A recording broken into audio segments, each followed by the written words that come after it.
Imam, qu'est-ce que vous avez à nous dire concernant la prière, cette prière qui n'est autre que cette liaison qu'il y a entre notre Seigneur et nous? On vous écoute. Alhamdulillah Rabbil Alamin wa salatu wa salam ala man la nabiyya ba'da Muhammad ibn Abdullah wa ala alihi wa sahbihi wa sallam tasliman kathir. Alhamdulillah, comme vous disiez, un grand salam à vous d'abord, Mariam, et à tous nos auditeurs des auditrices, des musulmans comme nos musulmans, Inch'Allah. Voilà, donc la prière que vous venez de parler, Inch'Allah, nous avons choisi aujourd'hui les piliers de la prière et ce qu'on appelle aussi les choses qui sont obligatoires, c'est-à-dire les sunnatul muakkada qui sont au nombre de 8. Lorsqu'on laisse l'un de ces 8-là, exactement, la prière, si c'est par oubli, il y a des réparer, mais si c'est par esprit, la prière est annulée. Il y a aussi 14 piliers de la prière et 14 piliers aussi, donc c'est les deux côtés, Inch'Allah, que nous allons expliquer aujourd'hui, Inch'Allah ta'ala. Merci beaucoup, Maman Mariam. Vous savez, la prière, comme on a dit la fois dernière, la prière occupe une grande place dans le cœur de l'islam, car celui qui ne prie pas, donc clairement la personne n'est pas musulman.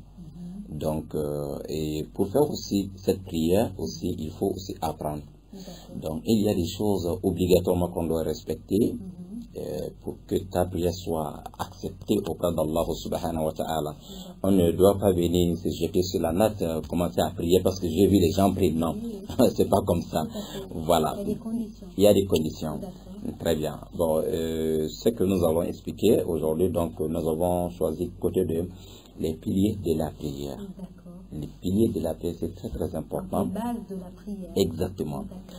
Voilà. Donc, selon ce qui a été expliqué dans le livre Matn al-Dalil al-Talib,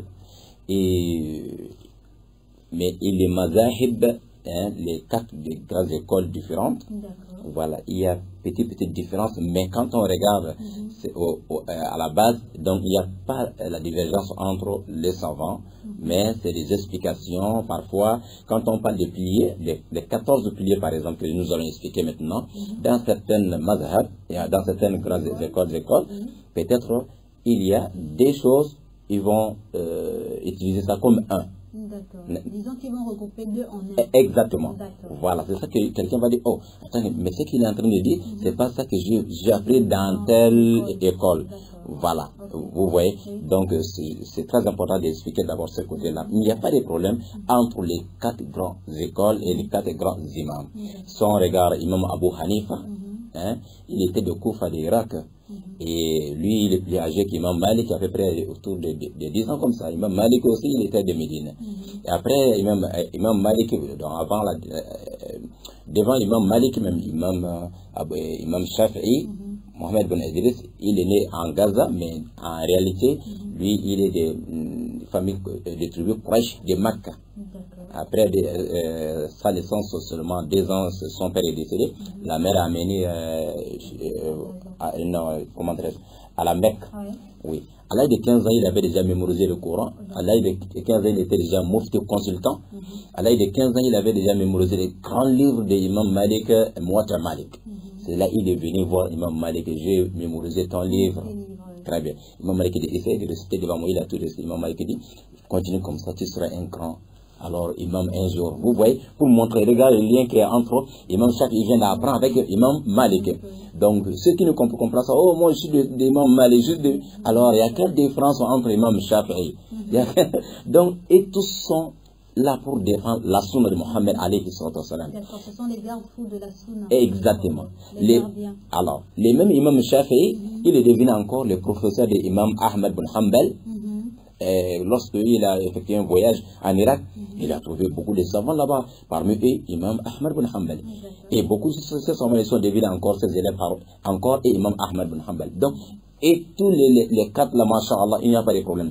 Donc, c'est pour ça que je dois expliquer, dans les mazahib, il y a des choses il y a peut-être l'imam Malik qui a réuni, peut-être regroupé des choses et en un. Donc, peut-être les autres, ils ont séparé. Voilà. Donc, on va parler des 14 piliers de la prière. Masha'Allah.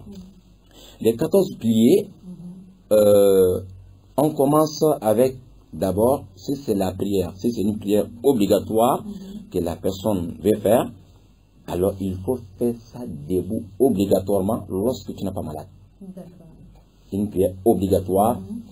Alors, c'est après le Fajr ou après les Zuhr, Asr, Maghrib, les 5 prières quotidiennes, on doit faire ça debout. En position debout. Donc, exactement. C'est-à-dire, on ne doit pas dire, bon, comme je suis fatigué aujourd'hui, donc je ne dois pas faire ça debout, je veux me faire.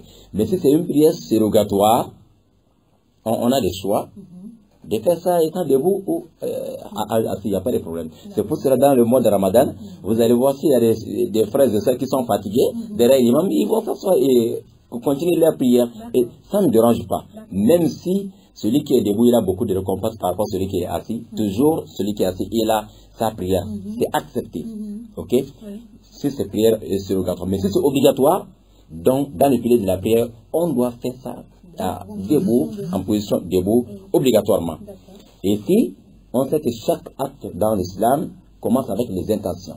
C'est-à-dire formuler l'intention et de prier étant debout. Ça, c'est le premier pilier de la prière. Deuxième pilier, c'est Takbiratul Ihram. Takbiratul Ihram, ça c'est le premier grand Allahu Akbar qu'on fait. Lorsqu'on a formulé l'intention, on est debout, on se lève et demande Allahu Akbar. Ok? Ça c'est obligatoire. Et je veux dire, si on laisse ça par esprit, la prière est gaspillée. Si c'est par oubli, si on a déjà commencé le deuxième raka, on est obligé de rejeter le premier raka qu'on n'a pas commencé le premier Allahu Akbar. D'accord, et on considère le deuxième raka comme étant le premier. Exactement.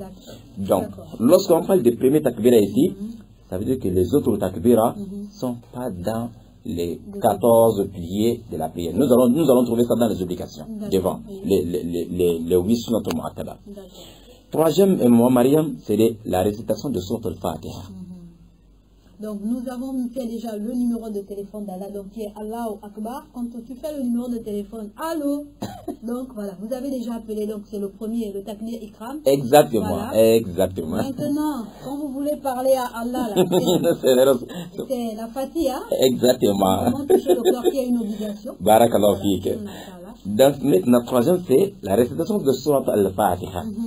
Ce qui veut dire, Sourate al-Fatiha, obligatoirement, on doit réciter dans chaque unité de prière. Chaque raka, on est obligé de réciter Sourate al-Fatiha. Sourate Fatiha qui est la sourate de l'ouverture, les 7 répétés, la sourate de l'ouverture. Exactement. Voilà. Donc c'est celle-là, qui est la toute première sourate du Coran.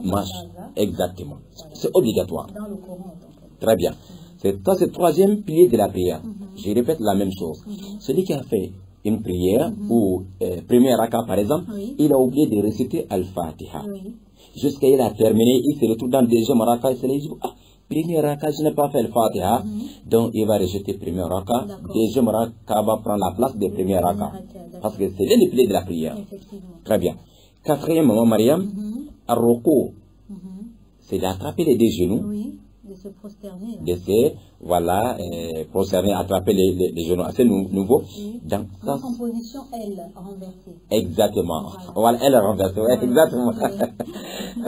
Et ça aussi, on ne peut pas laisser ça par esprit ou par oubli. D'accord. Ça fait partie des piliers de la prière.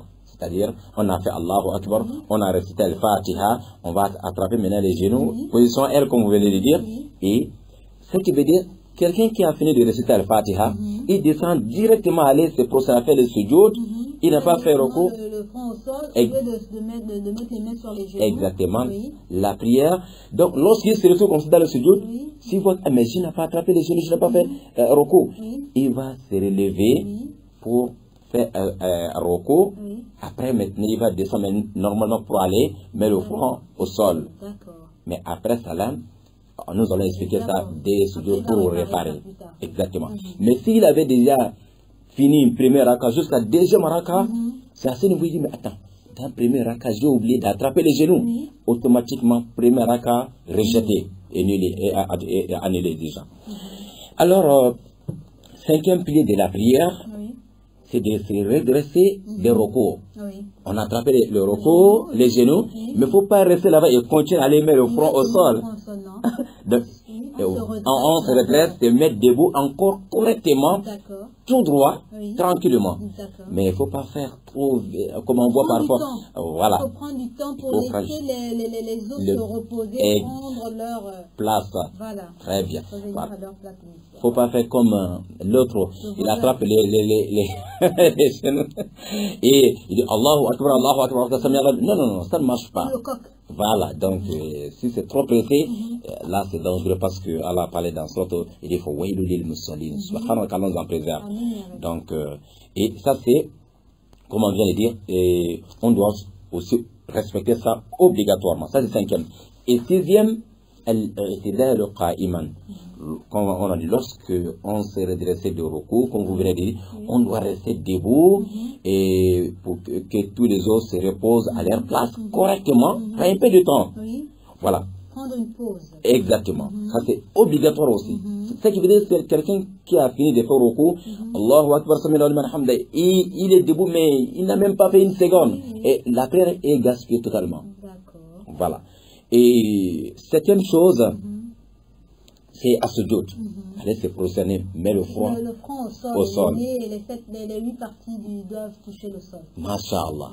Et, excusez-moi, comme hier, on était obligé de couper la prière derrière quelqu'un. Pour ce problème-là. Ah bon? Ah oui.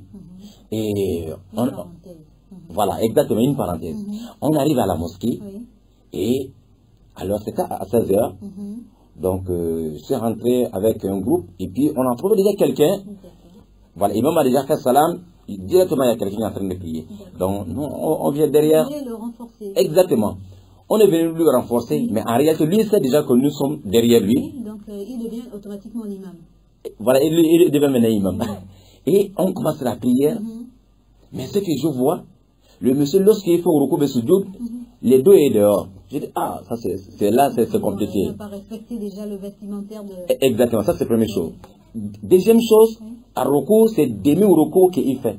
C'est pas attraper bien les genoux, mais il va se couper sur un peu, sur il se redresse. Ah, ça c'est le deuxième problème. Il joue au paresseux. Exactement. Troisième chose, lorsqu'il met le front au sol, les deux orteils ne touchent pas le sol. Nous avons deux pieds derrière. Alors il met le pied droit sur le pied gauche. Pourtant, ça veut dire que les deux pieds ne touchent pas le sol. Exactement, il n'y a qu'un seul pied. Ah, automatiquement, j'ai dit assalamu alaikum. Ah, vous avez arrêté complètement. Ah, j'ai arrêté. Dès que j'ai arrêté pour moi, les autres ils sont aussi démissionnés totalement. On a recommencé pour nous à côté. Donc voilà, c'est très dangereux parce que si c'est pas une prière. Mais malheureusement, je dis ça pour que si la personne entend. Lorsqu'on a fini la prière, le monsieur était déjà parti. Et même si je le vois demain, je ne vais pas connaître le visage. Pour le corriger. Exactement. Voilà. Parce qu'on dit, lorsqu'on fait la sujoud, pourquoi je me suis rappelé de ça, vous venez de dire, il y a 7 os qui doivent toucher le sol, obligatoirement. Le front est accompagné par le nez. Celui qui touche le front au sol, le nez ne touche pas, ça c'est aussi demi-sujoud, c'est pas complet. Le front avec le nez, obligatoirement doit toucher le sol. Ça c'est un. Et deuxième, la main droite et la main gauche, ça fait 3 os déjà. Et les deux genoux, ça nous fait déjà 6. Et il y a les 5, 6. Non, nous avons 5, non? Le front, le nez, ça fait 2. Non, ça fait déjà 1. Bon, enfin, vous voyez, ça fait 1. Voilà. Pour d'autres, ça fait 2. Bon, mais disons, ça fait déjà 5. Ça fait 3. Les deux mains. Les deux mains et le front accompagnés par les nœuds. Nous avons 3. Les deux genoux, ça nous fait 5. Et les deux orteils, ça fait 7. Ça nous fait 7. Le prophète dit sallallahu alayhi wa sallam qu'Allah m'a recommandé lorsque je fais le sujoud, il faut que 7 os touchent le sol. Voilà les 7 os. Donc, mais quelqu'un qui soulève l'autre pied, lui de même, il a bien fait. Parfois, il y a d'autres même, c'est les deux pieds même qui sont soulevés, qui sont en haut. Donc, ça, c'est des sérieux problèmes. Donc, voilà. Donc, les pieds de la prière, donc, lorsqu'on fait le sujoud, il faut respecter aussi ce côté. Il faut que ça soit un sujoud vraiment complet. Et 8e, c'est c'est redresser le sujoud, tu t'assois un peu, parce qu'il y a aussi le droit. La position assise qui est très importante. Très importante. Et comment est-ce qu'il faille la faire? Parce que nous avons aussi beaucoup de personnes qui ne savent pas s'asseoir lorsqu'on s'assoit pour la prière, effectivement. Il y a aussi un problème là-bas. Effectivement. Parce que tu vois, parfois quelqu'un il est assis et toi-même tu te poses la question, mais il a pris ça où? Tout à fait. Voilà. Et lorsqu'on veut s'asseoir entre les deux sujouds, le pied gauche, il faut t'asseoir sur le pied gauche. Donc le pied droit, les orteils, donc le pied droit doit rester debout, c'est-à-dire ce sont les orteils seulement qui touchent le sol, mais le pied gauche, il faut tourner un peu pour t'asseoir sur le pied gauche.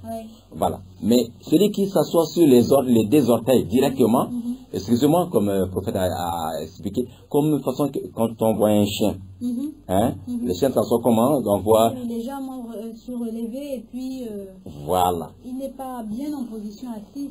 Exactement. Il s'assoit sur les comment on appelle ça, les talons. Ah, exactement. Il s'assoit sur les talons. Voilà, sur les talons. Donc, le prophète nous a signalé sur le sallam de ne pas copier les chiens.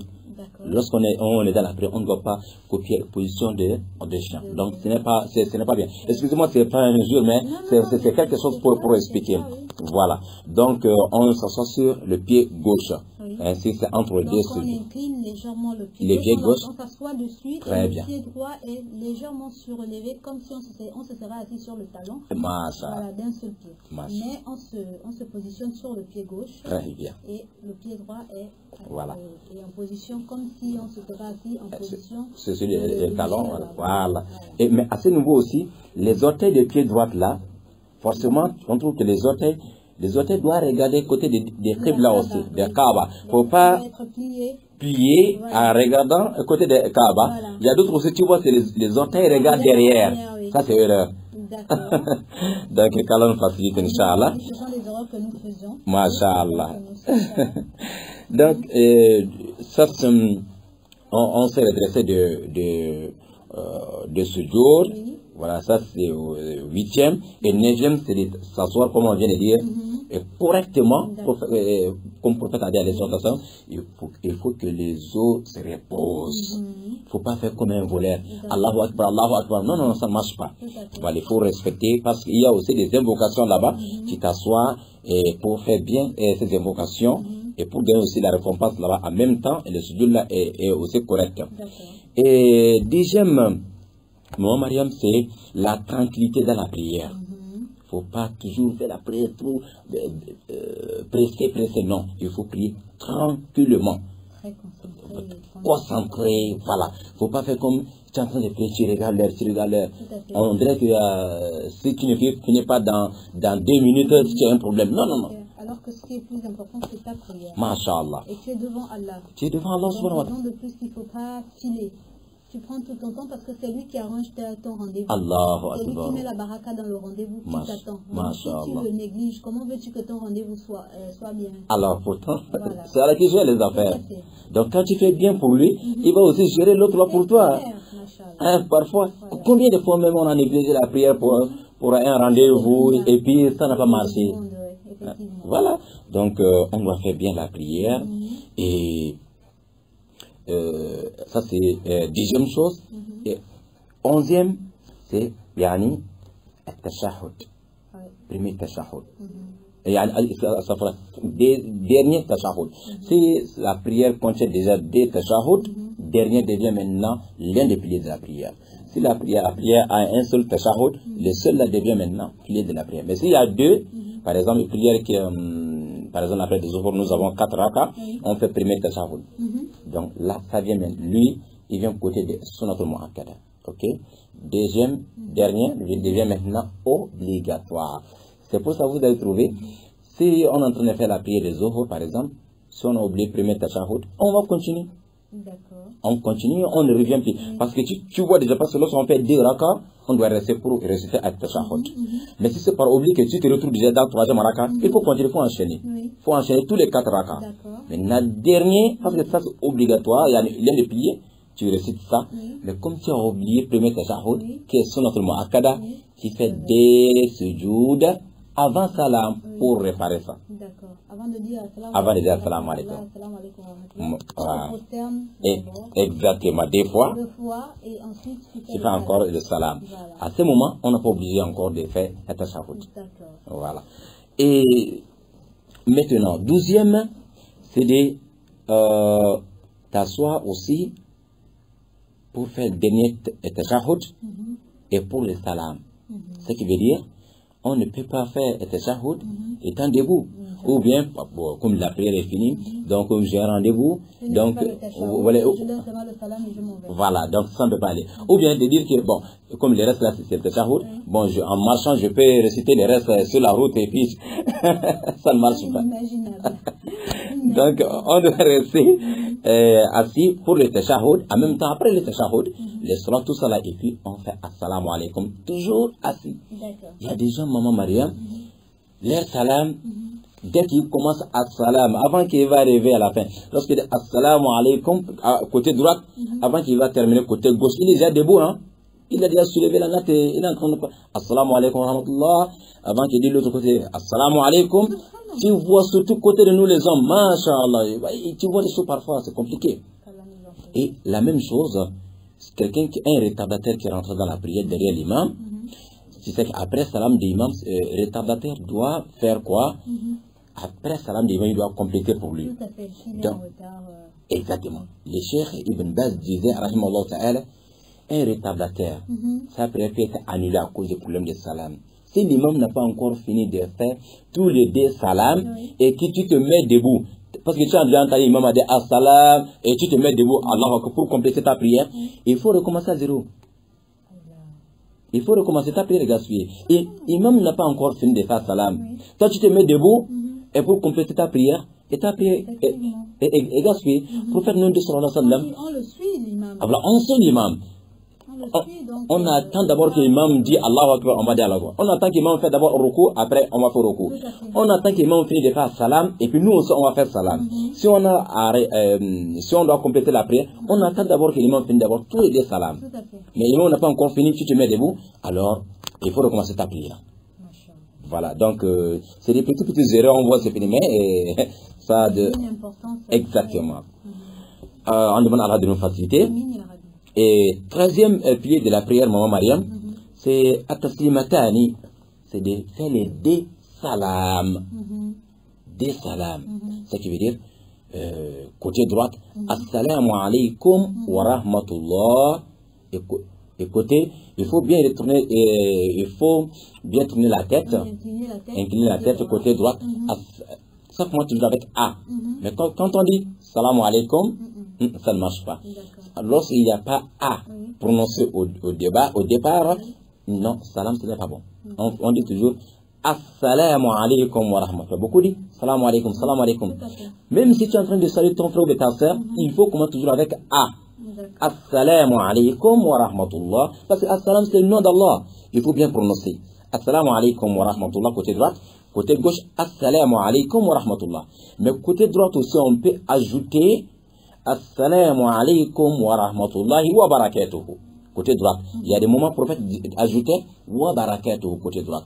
Mais côté gauche, il n'a jamais ajouté wa barakatuhu. Ok?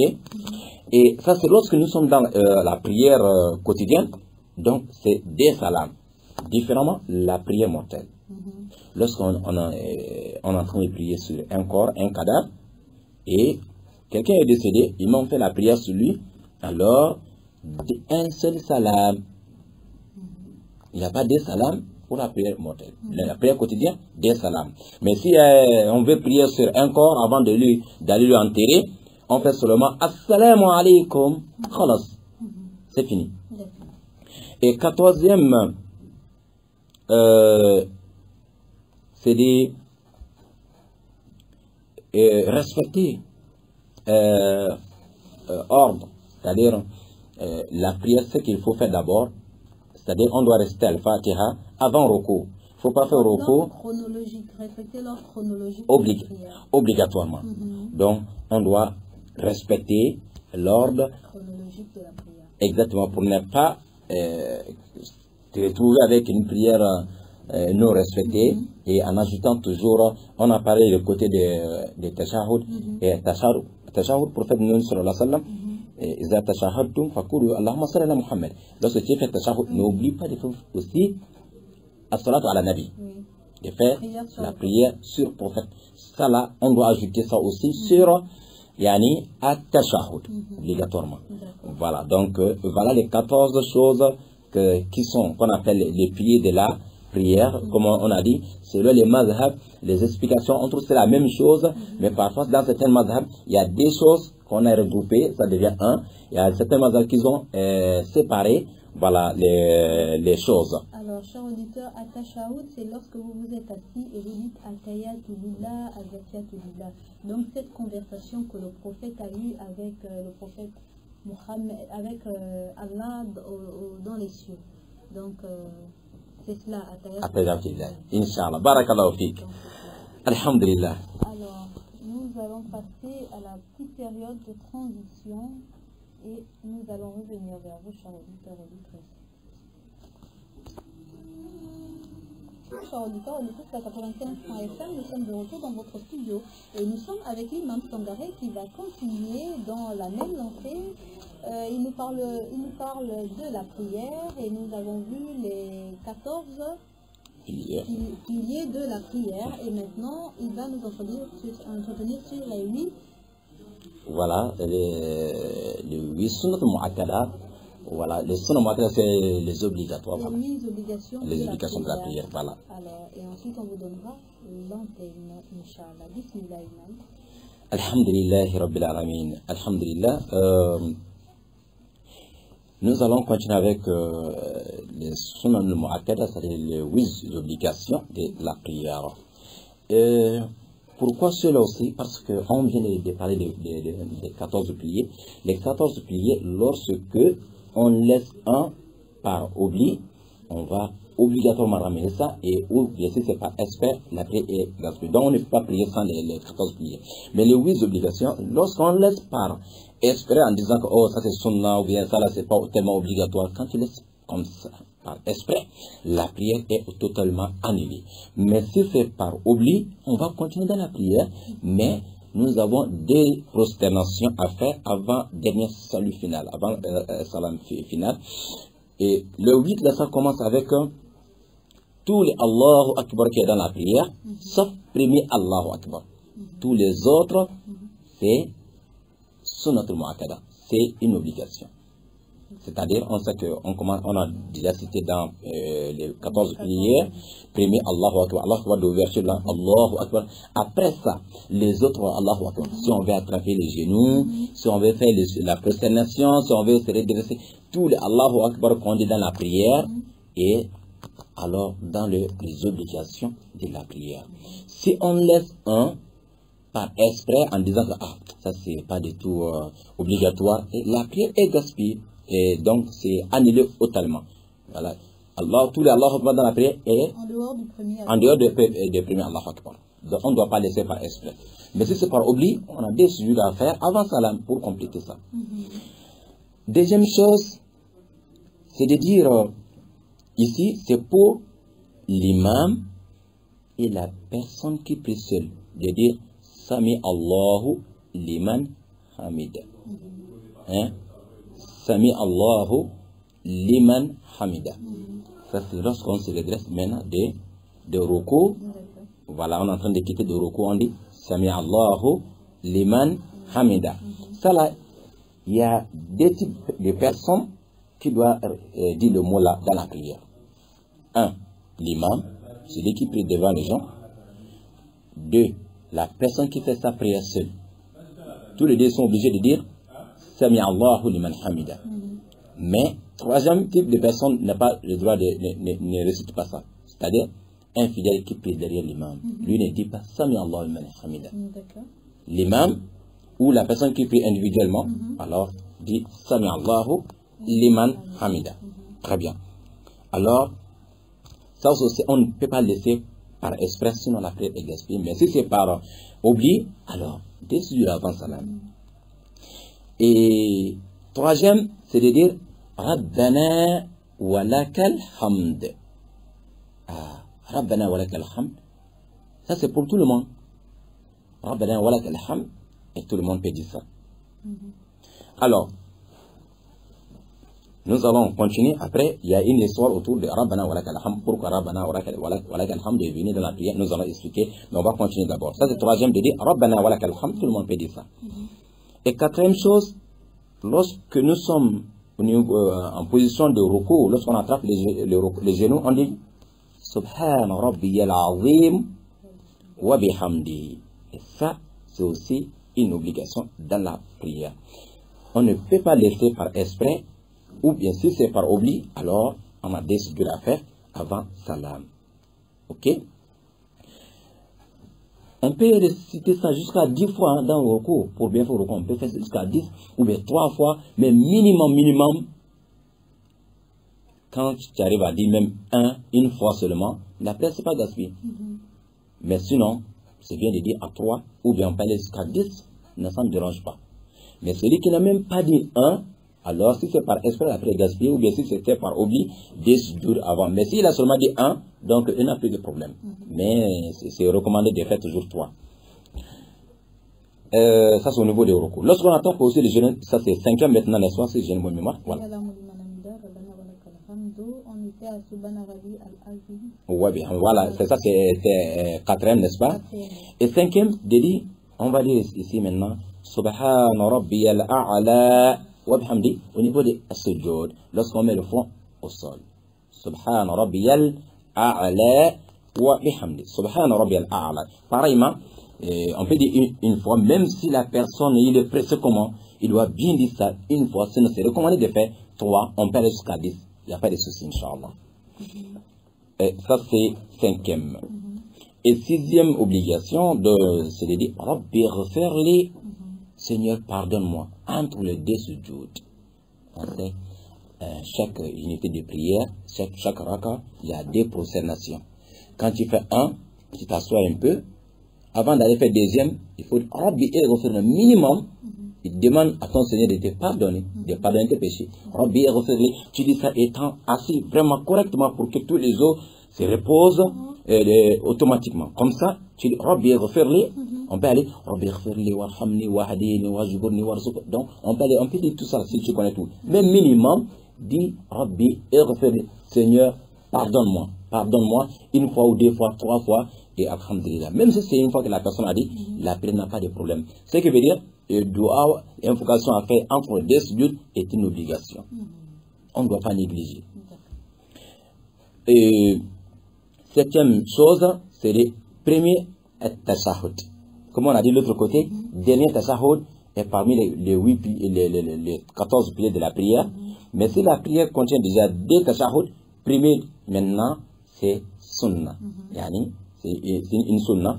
Si, comme je disais par exemple, nous sommes dans des deuxième raka, on doit faire le tashahhud là. Si c'est par oubli, quand on se retrouve dans 3e raka, on voit déjà qu'on est déjà debout, il faut continuer. Tu n'as pas fait le tashahhud, mais c'est pas grave.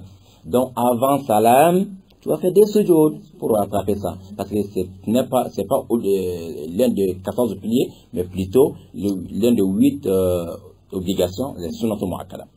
8e, c'est de t'asseoir pour faire le premier tashahhud. C'est de faire le premier tashahhud assis. Et tu ne dois pas faire ça debout. Par exemple, il y a des gens, après deuxième sujoud, de deuxième raka, la personne doit rester pour un peu de temps pour réciter un tashahhud. Tahiyyatu lillah jusqu'à la fin. Tu vois la personne, il est pressé comme un voleur. Il fait comment? C'est-à-dire, dès qu'il commence Tahiyyatu lillah, tu vois, il est en train de se lever déjà. Hein? Il continue à réciter le reste pendant qu'il est déjà debout. Il termine maintenant le tashahhud debout. Maintenant il commence Allahu Akbar et surah. Non, tu dois terminer tout ça là assis. Voilà. Et le 8 de la prière. Ok. Nous avons commencé avec tous les takbira sauf premier takbira. On a dit deuxième de dire Sami Allahu liman hamda pour l'imam et pour celui qui prie seul. Troisième de dire Rabbana wa lakal hamdu. Quatrième Subhana Rabbiyal Azim wa bihamdi dans le ruku. Cinquième Subhana Rabbiyal A'la dans sujoud, la prosternation. Sixième, c'est de dire Rabbi ghfirli, Seigneur pardonne-moi dans entre les 2 sujoud. et septième, premier tashahhud, et huitième, et le tashahhud, il faut faire ça aussi, étant assis. Voilà les 8.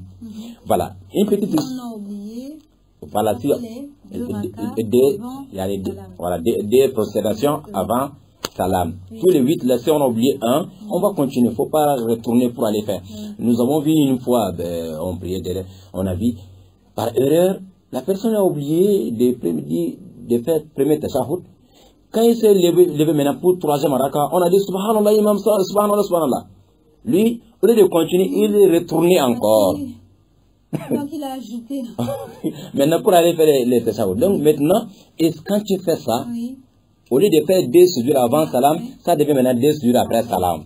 Donc, c'est des choses, parfois, il faut qu'on fasse très attention, Inch'Allah, côté des sujoud qabla. Voilà. Un jour, nous allons rentrer dans les conditions de qabla et ba'da, Inch'Allah. Voilà. Une histoire pour terminer. Voilà un hadith authentique de chez Imam Al-Bukhari et aussi chez Imam Abu Daouda et Tirmizi et Nasa'i. Qui nous explique le hadith là, c'est Rifa'ata bin Rafi al-Zarqi. Lui, il a dit, un jour, on était derrière le prophète Mohammed alayhi salam. On est en train de faire la prière.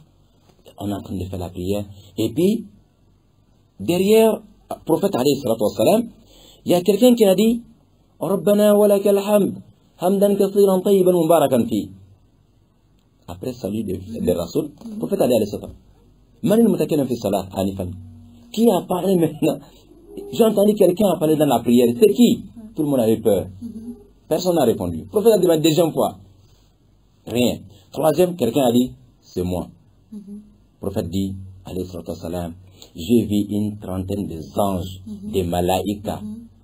Et chaque malaïka, ils sont en train de faire la course pour écrire la récompense de ces quelques mots que la personne a prononcés. Et les trentaines des anges là, et je vois ils sont en train de faire la course. Et tout le monde veut amener la récompense de ça dans le ciel rapidement. Ah, la personne était contente. Ça c'est un hadith authentique dans Yani Al-Bukhari. Un autre hadith qui vient toujours de la même personne, voilà, Rafa bin Rafi Zarqi, il a expliqué encore dans un autre hadith, il a dit, un jour on était derrière le prophète Mohammed en train de faire la prière, et je me suis éternué. Quand il a fait, tu sais, en fait, un musulman, quand tu t'éternues, il faut dire, Alhamdulillah. Ouais, tu as bien compris. Mais lorsqu'il a fait ça dans la prière, quand il a fait, dans la prière, il sait que, quand il fait ça, il faut dire Alhamdulillah. Mais tellement il était concentré, il a oublié que nous sommes dans la prière. Quand il a fait, il a dit Alhamdulillah, il a dit Rabbana wa lakal hamd, hamdan kathiran tayyiban mubarakan fi. Il a dit comme ça en haute voix. Tout le monde a entendu, le prophète aussi a entendu. Alors, après salam de Rasoul, le prophète dit Mani mutakallim, qui a parlé dans la prière de cela? J'ai entendu quelqu'un a parlé. Tout le monde a fermé la bouche. C'est une deuxième fois, le prophète a demandé. Troisième, Rafa, il a dit, Ya Rasulallah, c'est moi. Il dit, oui, parce que j'ai vu une trentaine des anges qui sont en train de faire la course pour la récompense de ces quelques mots que tu as dit. Donc ici, l'autre côté de la hadith qu'il a expliqué dans Bukhari, il n'a pas dit le nom. C'est le même Rafa. Normalement, celui qui avait fait ça. Mais si c'est le Sahaba, quand quelqu'un fait un bien, il cherche à... Comme si c'est lui-même qui est en train d'expliquer, il ne veut pas montrer aux gens que celui qui avait fait ça. Mais c'était pour cacher le bien là. C'est pour cela la personne est devenue inconnue dans le hadith, premier hadith. On n'a pas cité le nom de la personne. Mais qui a amené le hadith, c'est Rifa'a. Dans des hommes hadiths qui se trouvent dans Tirmizi et Nasa'i et Abu Daouda, c'est là il a expliqué maintenant que lui, il s'est éternué. Il a dit, Rabbana wa lakal hamd. Le prophète a demandé pourquoi. Il y a qui a parlé, donc il a dit que c'est moi. C'est là il a expliqué que voilà, j'ai vu une trentaine des anges qui sont en train d'écrire la récompense de tout ce que tu as dit. Et voilà, c'est comme ça, Rabbana wa lakal hamd, et vient dans la prière. Ça veut dire qu'il y a beaucoup de récompenses aussi dans sa calme facilite. La bonne compréhension, Inch'Allah Ta'ala. Voilà ce que j'avais à partager avec vous, Inch'Allah. Merci beaucoup, Imam, pour toutes ces belles choses que vous nous avez apportées. Et on espère qu'Allah nous les mettra dans le cœur afin que nous puissions être imprégnés de cela et vivre ces moments lorsque nous prions. Et qu'à cela ne tienne, chers auditeurs, auditrices de la 95.fm, nous en avons terminé avec vous concernant ce jour, ces quelques propos, ces quelques paroles sur la prière. Et la balle est dans votre camp. Nous répondons au 88 17.